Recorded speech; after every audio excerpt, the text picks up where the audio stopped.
Sometimes I wonder when people mention me, do they say I failed as a rapper?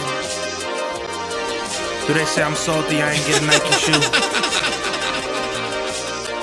Or if they honest, and they say I changed the game, which one you think?